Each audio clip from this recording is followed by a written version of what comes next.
Should we go ahead and get started? Yeah, we can.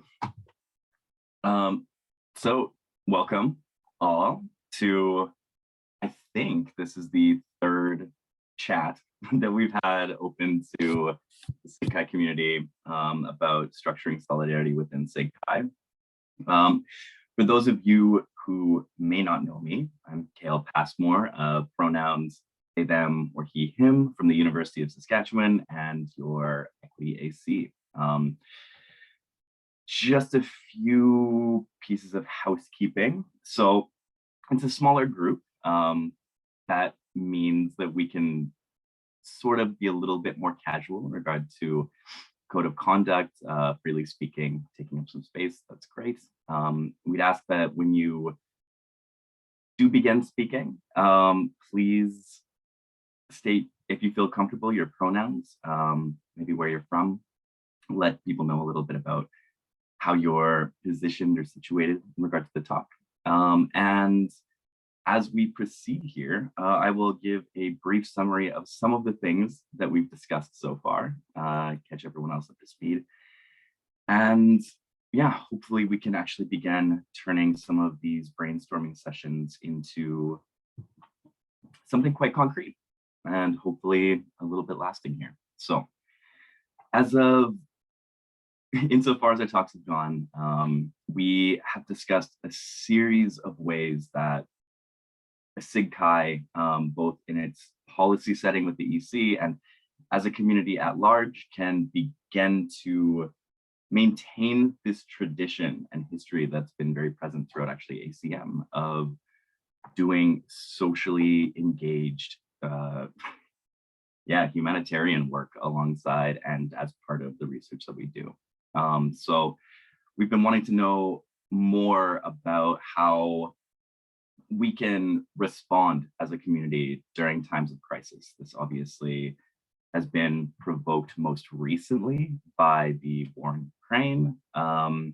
However, we have seen some engagement, some great engagement throughout our community across axes of disability, gender, BLM movement, so many different individual actions. And for as much as our community has done, there's so much more that we do have to do. There's so much silence been around other global conflicts that have been taking place, that continue to take place and likely will. So we have been able to generate a short list of ways that the SIGCHI community may be able to help.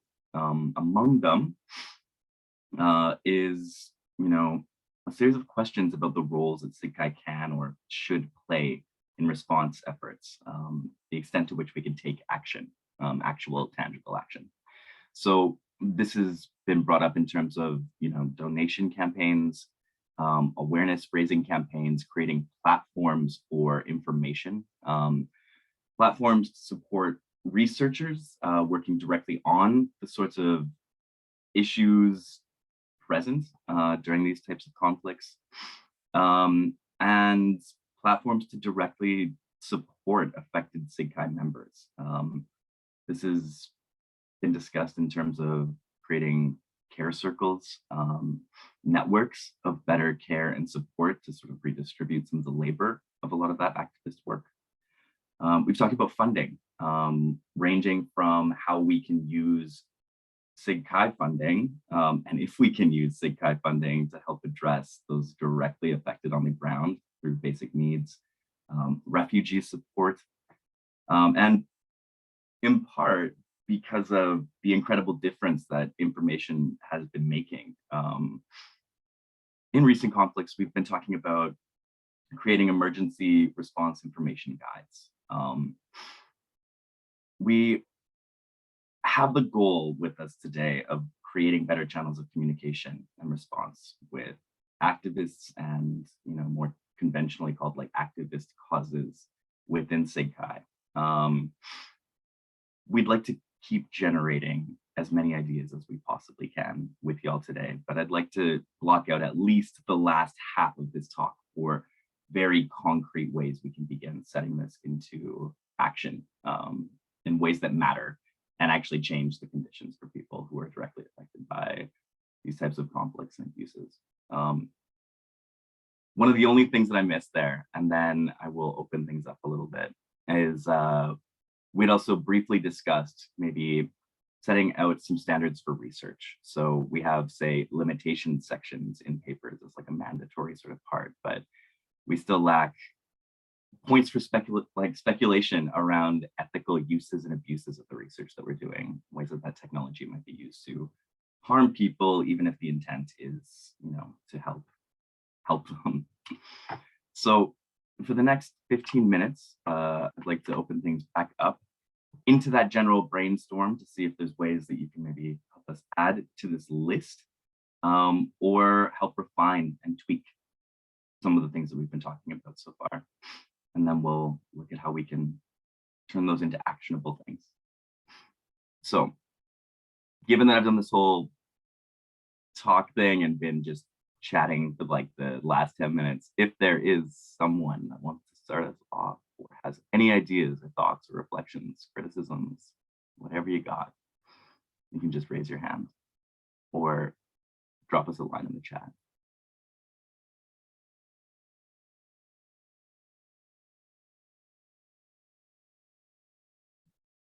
Also, it's like 6 a.m. here, which is ridiculously early for me as a house cat.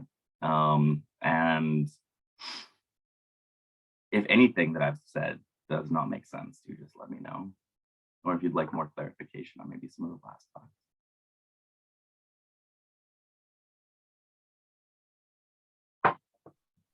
Cale, Kara is asking which document.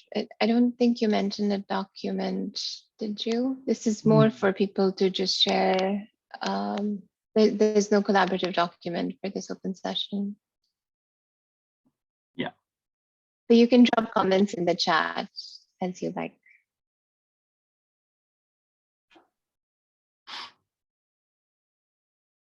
So if no ideas come to mind immediately that anyone would like to share, out of the sort of ideas that I reviewed with what we've brainstormed to date, are there any that you find particularly appealing or that you would particularly like to see put in place first or worked on first?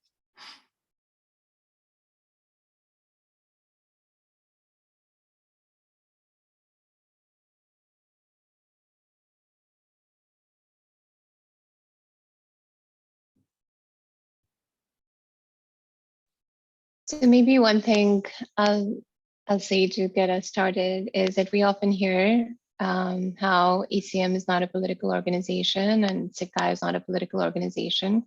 And yet when war and conflict impact us, real people are impacted, and whether or not we choose to be political. So how do we deal with that tension of being apolitical and yet being able to support our community? That's a key question for me in this conversation.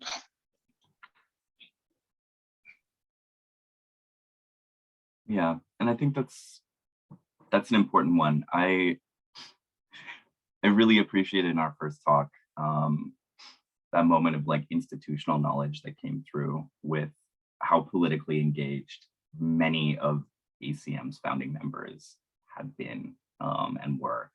I'm not quite sure historically when there was that shift toward this idea of an apolitical organization, but that's something we'd like to run in abject horror from, if at all possible. That is a political statement to say it's not a political organization. Mm-hmm. Just gonna be explicit about it. Lovely contradiction in terms.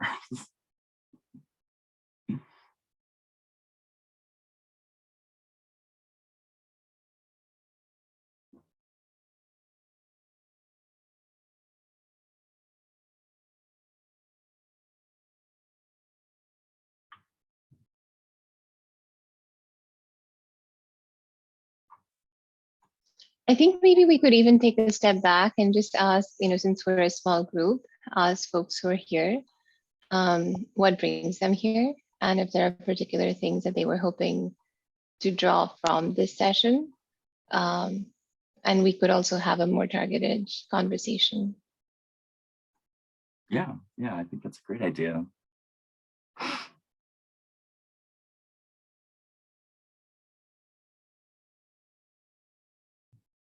Is there, anyone who'd like to go first? Is it also just this way too early for everyone else here? I think that may just be for you, Cale. Oh.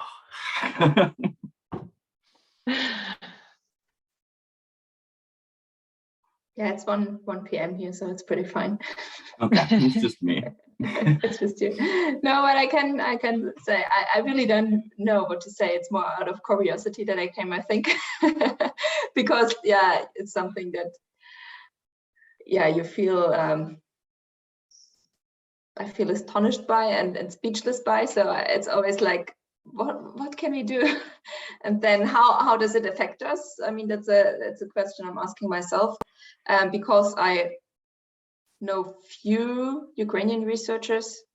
I have one colleague, but he hasn't been in Ukraine for a long time. So I haven't heard about many, but that is probably just me and my circle. So do you have any numbers, for example, of Ukrainian scientists in SIGCHI?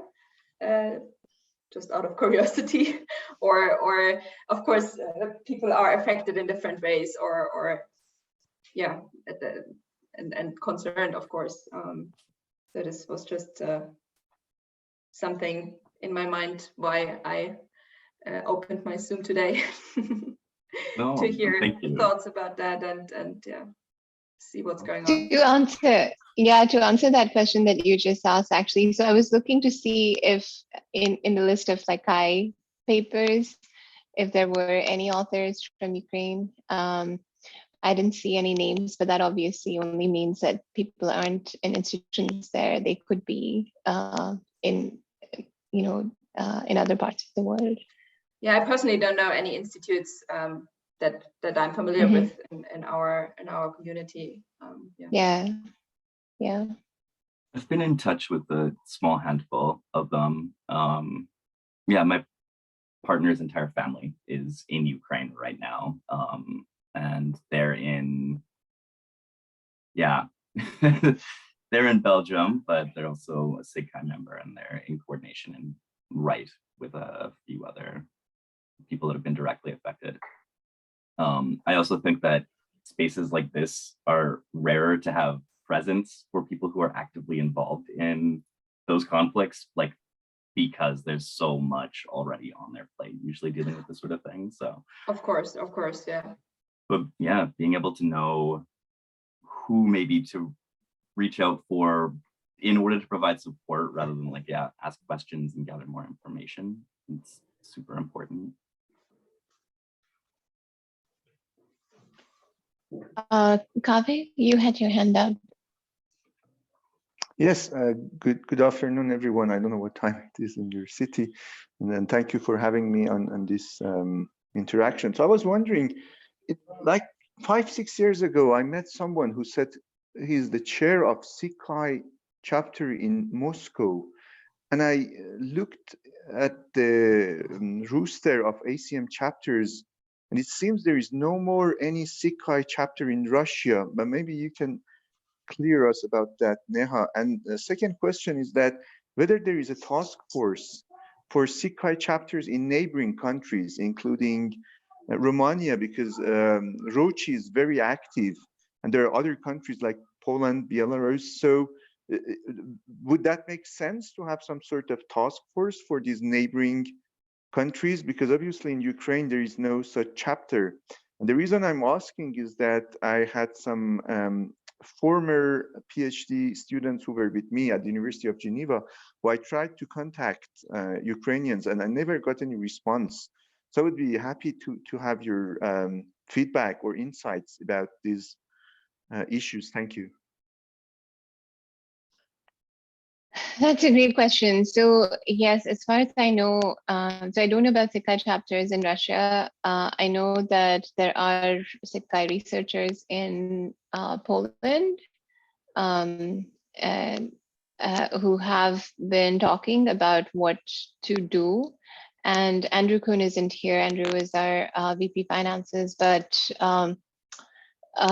he also mentioned, being in contact with them to see what is it that we could do potentially, and this is when we were considering putting together a statement or not a statement, and the communication there was, that at this point it's not statements, but we need people to contribute in whatever way they can.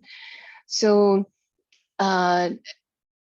Those are some of the conversations we've been able to have, at least between the EC and researchers who are more directly affected. But I think what you brought up was also that we could be in conversation more directly with SIGCHI chapters in general, like the SIGCHI chapter Slack. And that's not something we have done actually. In fact, our SIGCHI chapters VP has been down with COVID over the past 10 days. And so we've not had a conversation with him about this. Okay, how about Romania?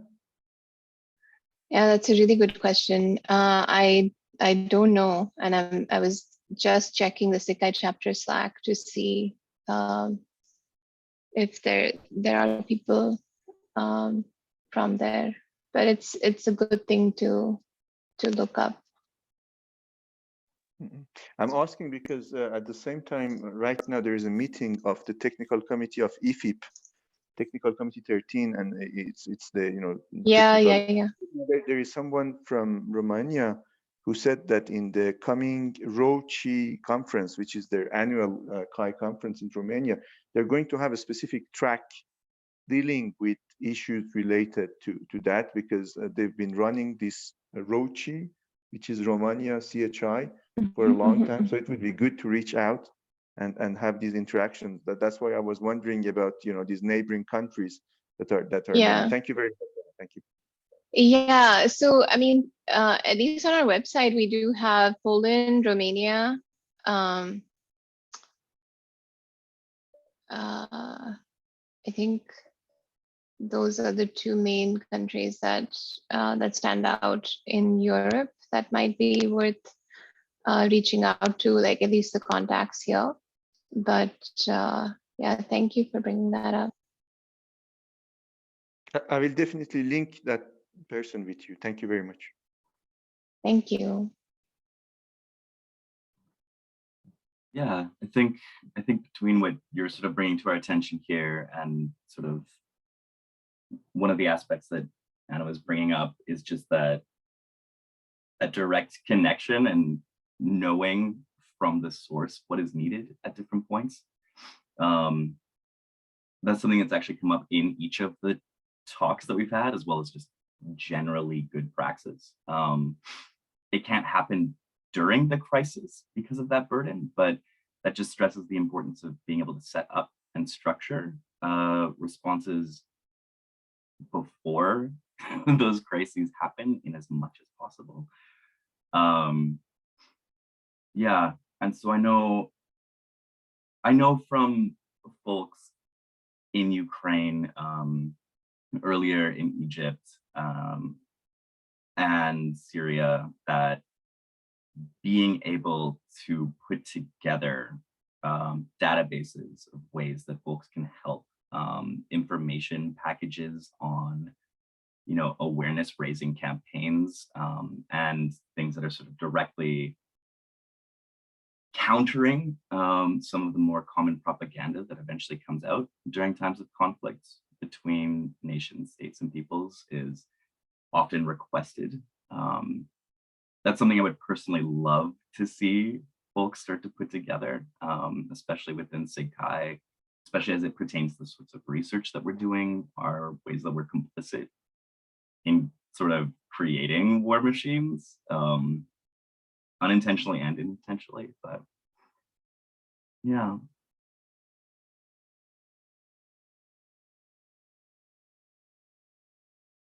Tammy?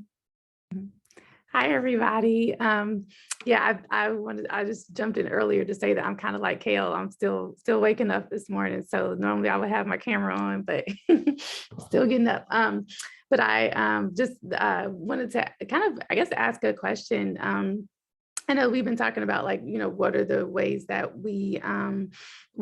like our community is sort of directly affected by the war. And so, like, thinking about you know, where our members are in relation to the war. But I guess I was wondering, like, how do we think about this in terms of, like, those places we haven't reached, right? Like the places places where people are suffering, but we haven't reached those places. We ideally would love to reach the world and have representation from you know, from around all of these places, right?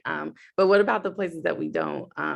And like, I know for myself personally, one of the things that I continue to grapple with is, like, you know, when things happen in places that I don't necessarily see or have an eye to, right? Because they maybe aren't covered in the news, or maybe I don't know anyone from those places or things like that. Like, how do I compel myself to act and, you know, to be motivated? And so I guess like the question I wanted to put out was, like, how do we do that? What's appropriate? And, like, how do we do that in SIGCHI? Like, how do we use our research and the things that we're doing as resources, you know, in these places, even where we don't have members?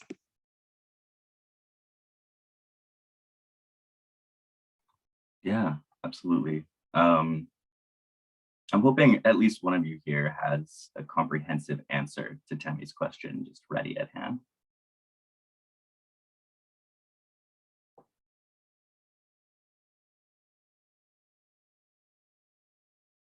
No? Oh, shoot.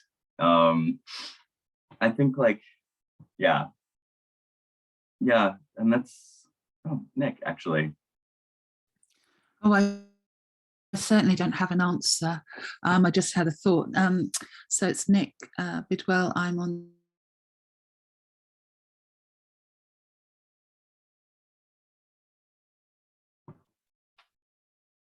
I think Nick, your audio, I think, is going in and out.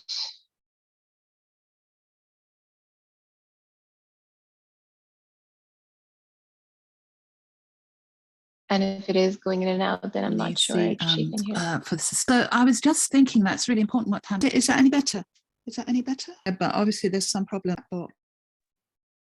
can you hear you now? Yeah.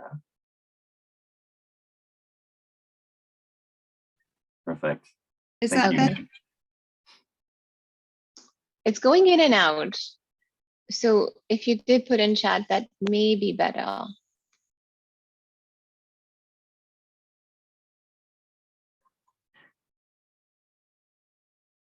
In the meantime, yeah, I know from my own experience in activism, it's not possible to be aware and engaged on all fronts. That is a very fast way toward burnout. However, it's not difficult, and in a lot of spaces, it's kind of common practice to be able to put together small, just running lists of ongoing struggles, ways to show solidarity with folks engaged in those struggles, and just sort of things to put on your radar. And then if you can have some type of personal connection to that, draw motivation through that.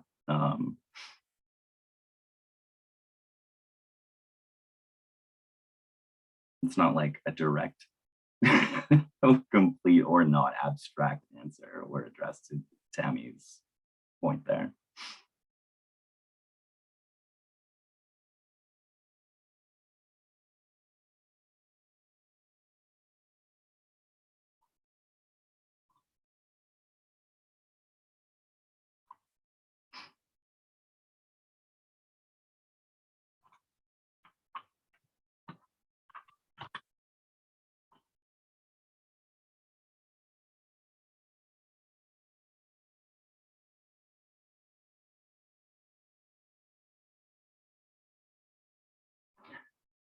We can also sort of take another angle into this, which is for those of you that are here, has anyone seen any particularly effective examples of how an academic and sort of research-based community has been able to concretely help during times of conflict like this?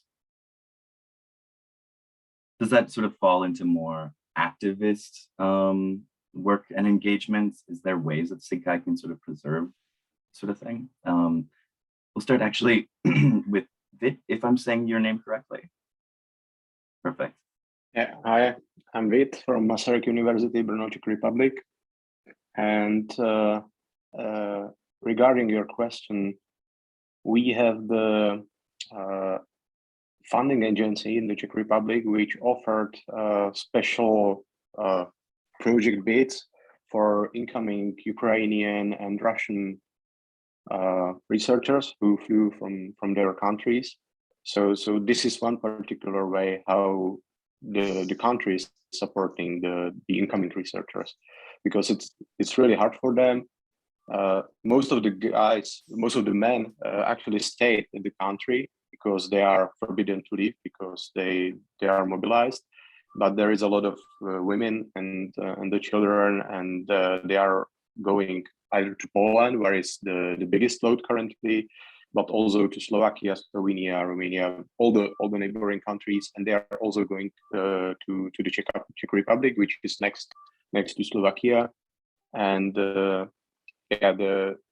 there are some like you said before, there are some lists or webs with the immediate actions what they can do for volunteers, how they can help, so they can basically register for help at the support centers, etc.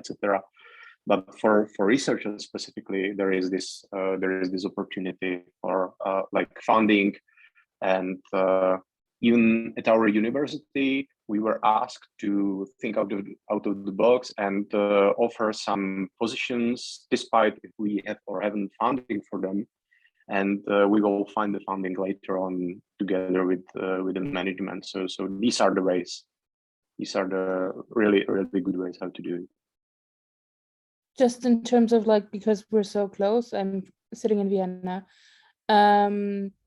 We actually do have funding for Ukrainian researchers to come here and have I don't know, 10 positions at my university, and the University of Vienna also has positions. So if you drop me an email, if there's a specific case, we can find a solution there. Awesome. That's fantastic. Thank you both. The other thing is that I might want to just mention slightly, just to make sure that people are aware that this is also happening. Just in addition, sorry, because I know someone's having their hand raised, but trans women are currently also kept in Ukraine, which is problematic to say the least. And to Nick's point in the chat, that African and Indian students have returned and having lost their chances, but they have kind of homes to go to. That's not necessarily the case, and the European Union has been abysmal about understanding that refugees are refugees from Ukraine, whether they have a Ukrainian passport or not. That's been one of the issues that we've been working with lately is children not having Ukrainian passports, but having ID, and therefore being denied access to planes and some forms of transportation. Just to read out loud, and then I will turn things over to you, since your hand has been up forever. Nick had just said in the comments, I just wanted to say that with our big community, we are likely to have networks that have some connection to even the most invisible places. However, often this brings in many different types of relations and politics. For example, many African and Indian students have returned from Ukraine, having lost all chances of the higher education they aspired to, but they have homes to go to, and therefore would be embarrassed to compare themselves to Ukrainians. There's also alternative cases where those intersections, as Kata is pointing to, of whether it's gender, ethnicity, race, culture, that yeah, that's impacted their ability to actually even say get out of Ukraine due to embedded racism, sexism, genderism.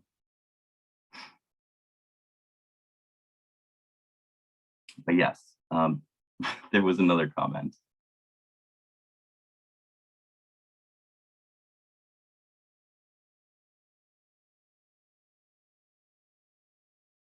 The floor is all yours.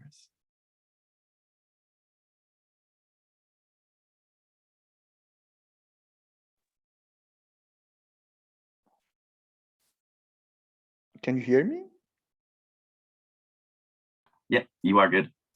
Yeah, okay. So I just wanted to share something which is quite interesting to notice, is that everything which is being shown live and even streamed from many international based TVs and media organizations are totally against the Geneva Convention, which says that you can't show any images or photos or live streams of prisoners of war. And as ACM is very much active in ethics, I think it does worth to have a specific session or either workshop jointly with people working in communications and media research.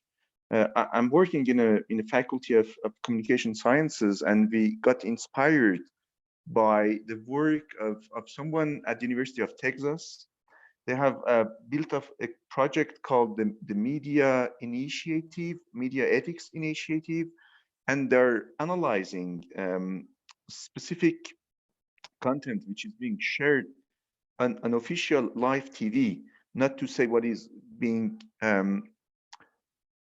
exchanged and communicated over all these networks, because if you just Google or you go on Telegram and you type Ukraine and Ukraine war, it's terrible the way people are just sending in and out all these images. But this is rooted in the Geneva Conventions, not directly related to HCI. But I think it does work to bridge all these. I'll try to find out what this media initiative link is and share it on the chat. But personally, it gave me some insights about understanding what we can do in terms of HCI to promote and the code of ethics, something rooted in 1946 Geneva Conventions is 49. But there is much to learn for HCI researchers in terms of what these Geneva Conventions are, and probably people working for the IFRC, the International Federation of Red Cross Red Crescent Society, and the ICRC, which is the International Committee of Red Cross and Crescent, which has a role to play in times of war. I think a lot can be done. Thank you. Again, no, that's really helpful. To read what's happening in the chat and then hopefully just come back to this. Kata had added, also there's a SIGCHI chapter in Slovenia. I was wondering whether to mention that, as it's not a neighboring country, but it might be relevant. It's the chapter called Lead. Nick had mentioned after that, indeed, that was just an example about how hard it is for people of very different political positions to discuss how terror has affected them. None of these conversations are simple or easy or tidy by nature of how they are. I think so many of us work in information, and information has changed the ground of warfare. I think that's been something that in those quiet moments between a lot of other ways of trying to sort of help and contribute and be involved in activism, I keep coming back to. I have a link actually to what was just mentioned with the Media Ethics Initiative. But yeah, I think we've seen in this time of also like larger global powers being at a stalemate when it comes to directly intervening and acting or interventions. There's so much that citizens, individuals worldwide have been able to actually contribute, help, and change how those power dynamics are being exploited and what's happening with that. There's absolutely ways that HCI as a field is just so directly embedded in that, and therefore in as SIGCHI, how we need to be picking up on that.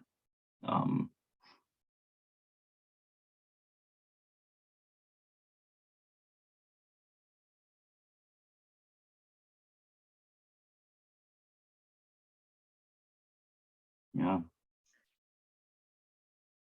Neha? Naya, I was just going to ask Naya if you would like to share your perspective, because I know you and I have spoken about this a little bit in the past, recent past. Yeah, I don't know. I think it's very difficult right now. I mean, we are trying to follow it closely, and at the same time, our focus research-wise is more broadly on refugees and asylum seekers. So I think, I mean, from our perspective, so we're looking at the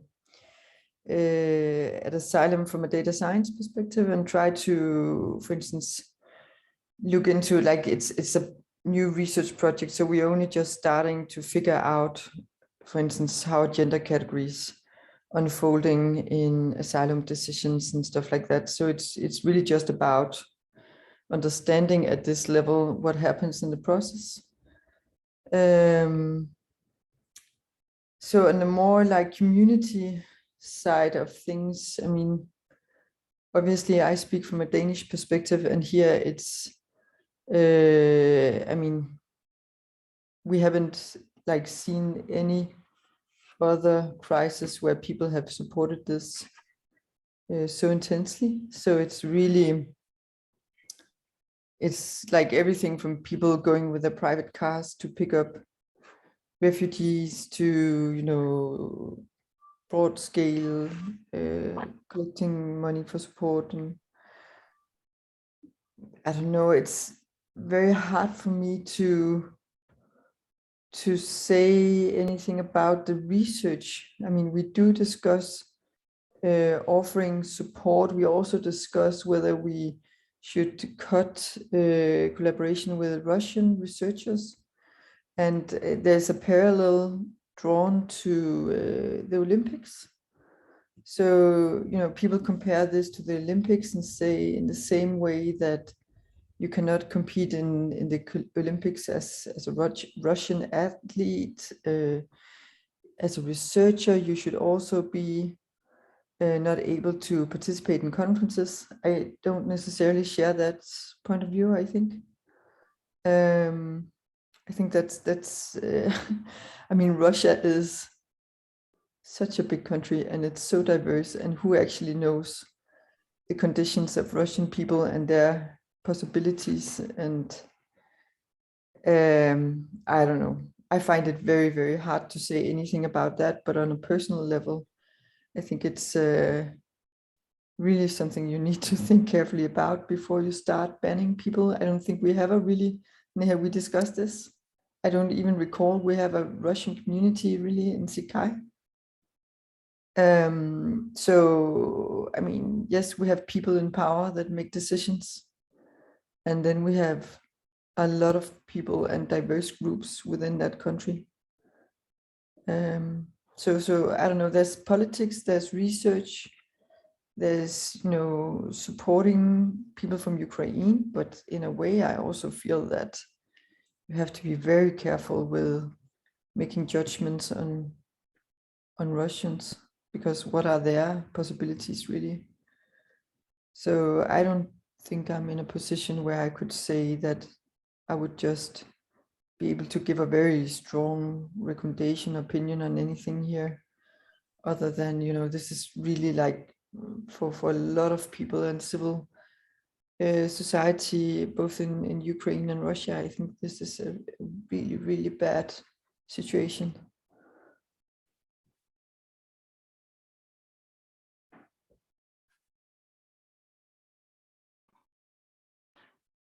Kata, I see your hand is up. It's just another hand up. Or is that just from previously still? I think that's actually just remained out. Okay. I find it important to differentiate a bit. For example, here, like in the city of Vienna, we actually have lobbying from city politics that we need to have strategies for people who do to come to Austria as well, who kind of like are from Russia and like don't want to follow the regime. But I think we need to also expect some kind of agency, and there is a lot going on, as well as with like in kind of like inner Russian groups here, where there's a lot of kind of like pro-Russia activism happening as well. And I just feel like individuals, while like, you know, we can't like say like all Russian people and so on should be kind of like, I fully agree with that, but I also wouldn't just give a blanket kind of like you have it shitty because like your country is also in war type of, like I feel uncomfortable with that, because there's a clear, to me at least, and from my perspective, there's a clear aggressor here, and you can decide to side with them or not, independently of your passport. So, and I think there's also a vast difference between some people who joined your military died. Like I don't want to like devalue one death or the other, but like, you know, systemic destruction of like the country and everyone in it. If I have to choose, I will kind of like put my effort somewhere else.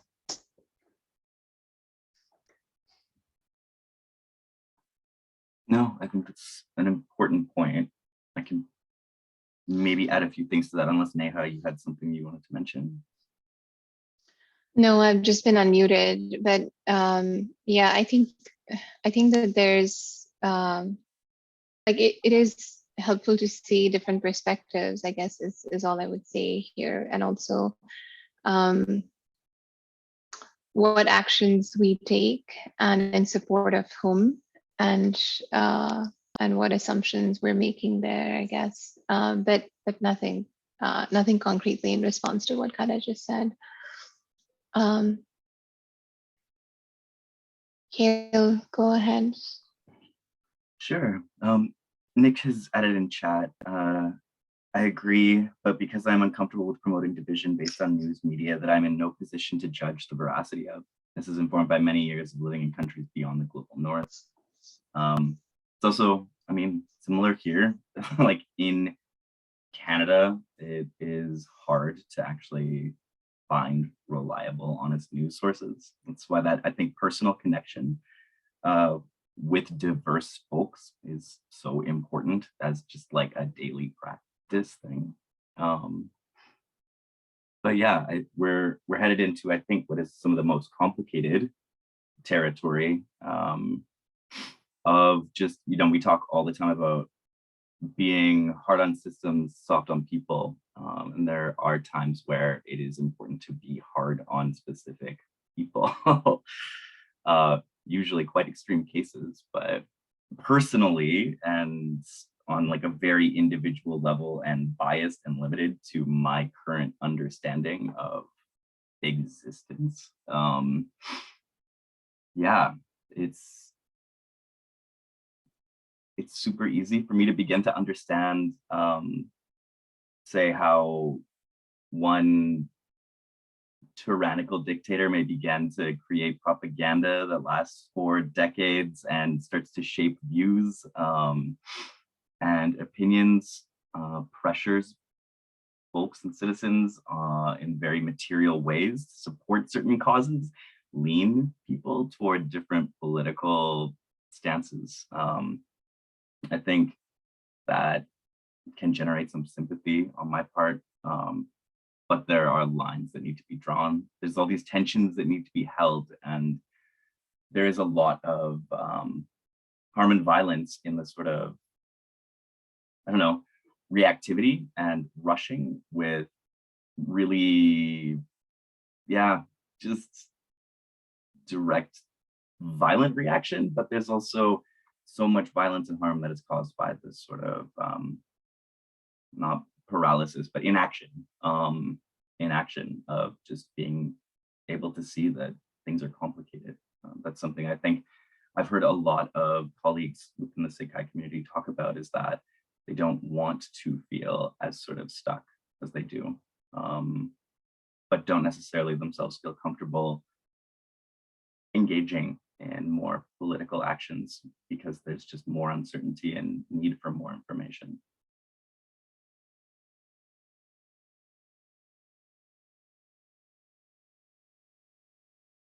Yeah, the floor is all yours. Yes, so I was wondering whether you, to your knowledge, we do have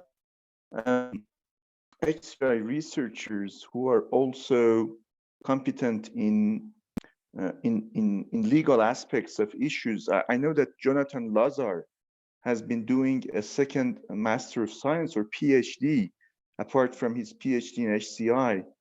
And I tried to follow his views in these recent conflicts, because it's very important to have this multilateral perspective. So international humanitarian law is not something that is being studied in HCI, but when you want to understand what is happening, and just to understand that even when we have a war, there are rules that have to be respected, and specifically as everything is being mediated through technology and communication, it would be very nice to see, even at CHI this year or at other venues, people who are very well known in the community and who have the capability of understanding these specific issues from both sides, from the legal aspect and from the HCI aspect, to speak out and to try to engage also other people, because obviously it seems that within the HCI community worldwide, there are very few people who do have legal expertise. Thank you.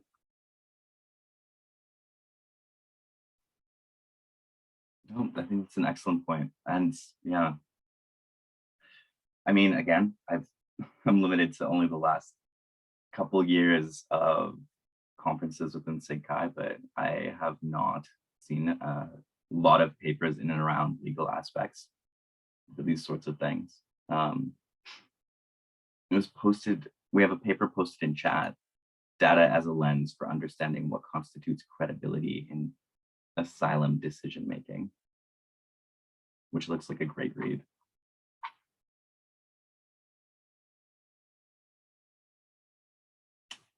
With the 10 minutes or so that we have left,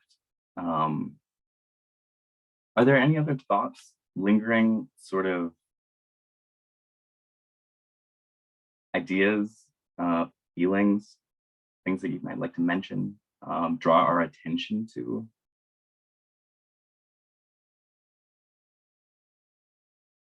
Is there anything you might like to see better support for, even?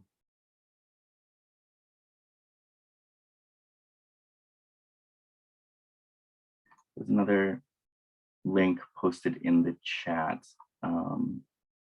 Yeah, to the same paper. And so, yeah, so these are just like snippets of some work we're doing with law, but obviously it's just, we only just started the research. But there are a lot of people working across law and computing. But there's some references at least to be traced.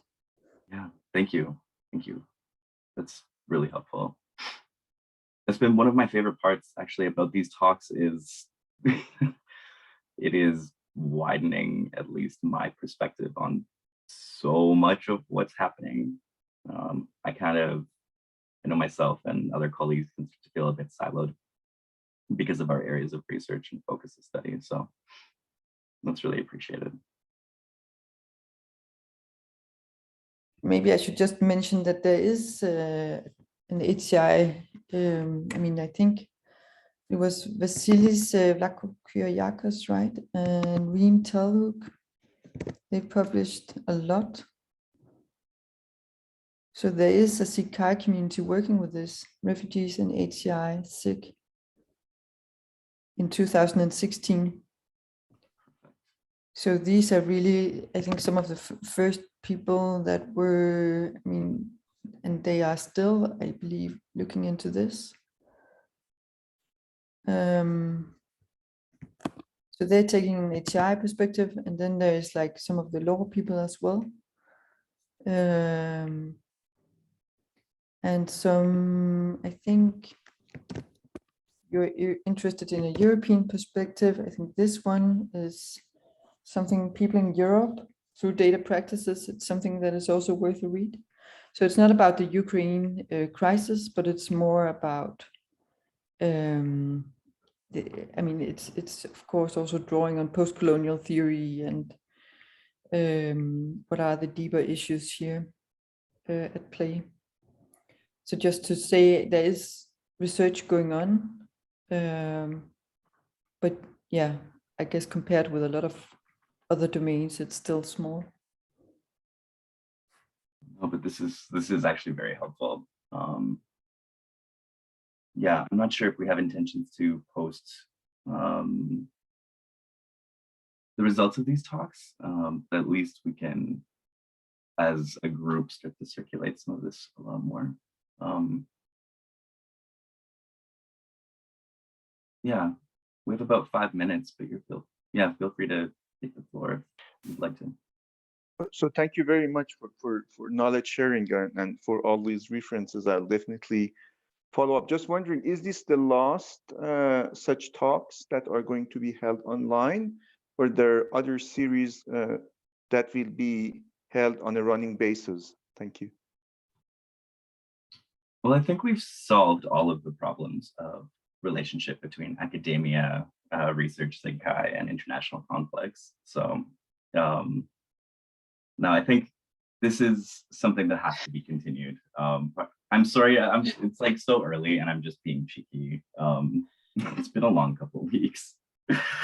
Yeah, like this is a dialogue that we want to keep having.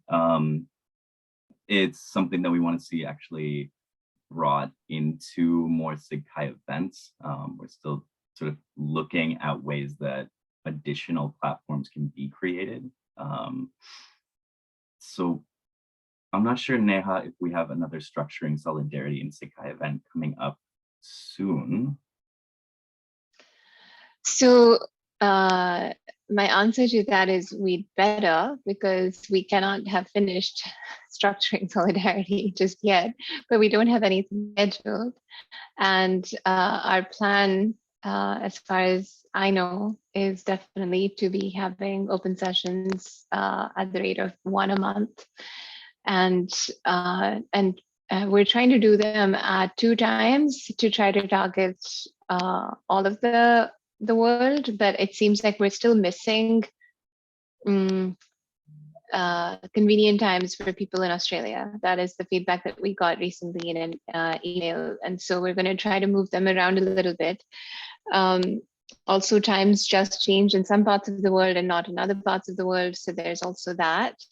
But our goal with this session, this week's sessions, was to start a conversation that that continues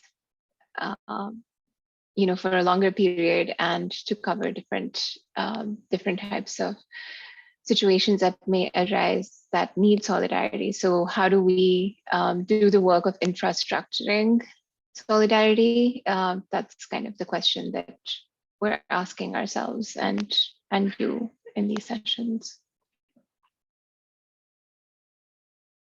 The short answer was yes, Kaveh. Yeah, that's perfect. Okay. Thank you very much.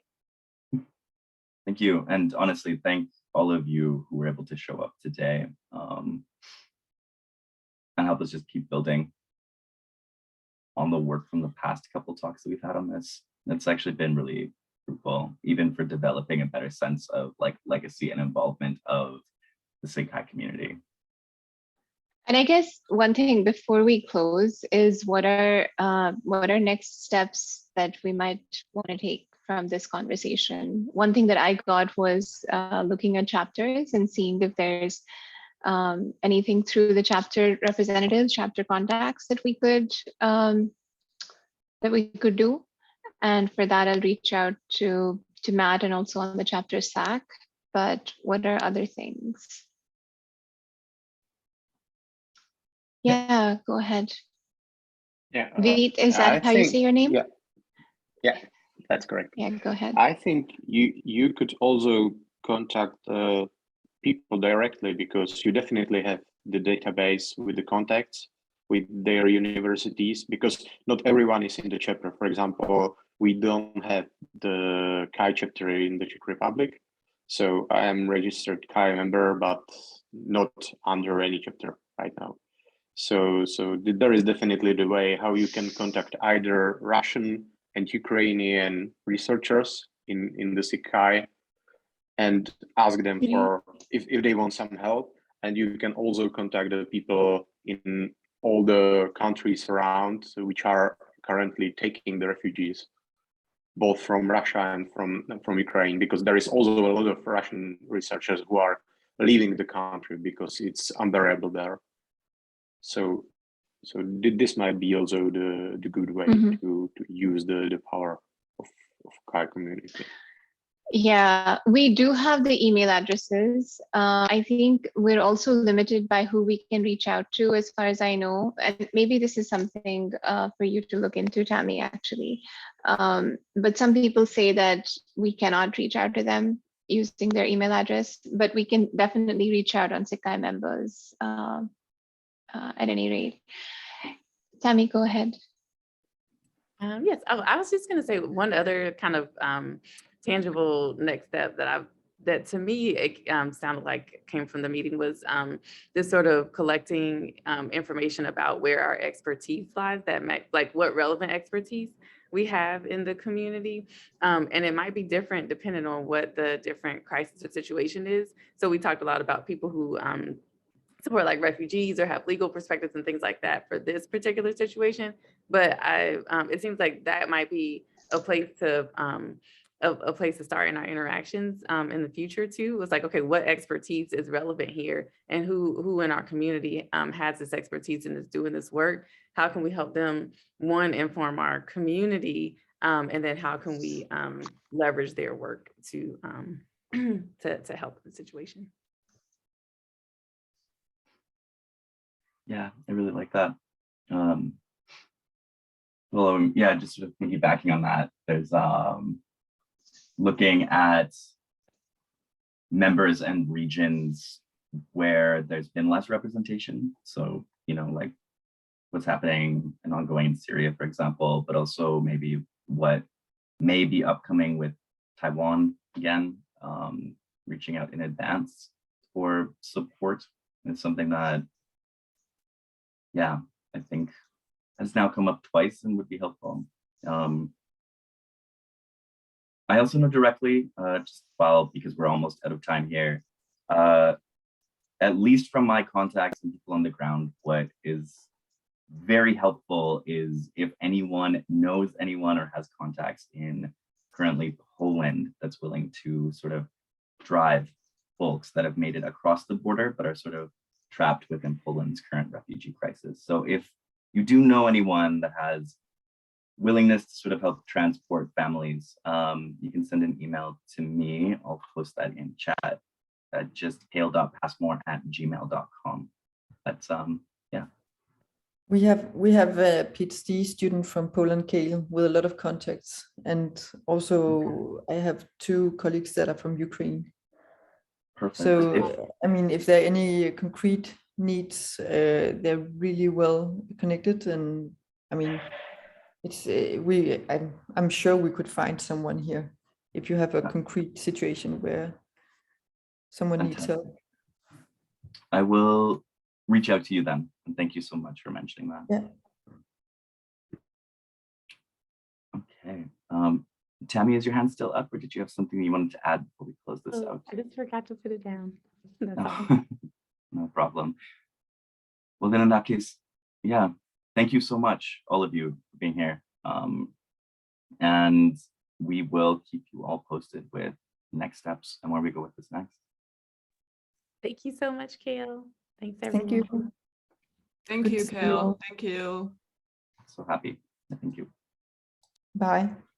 Bye. See you.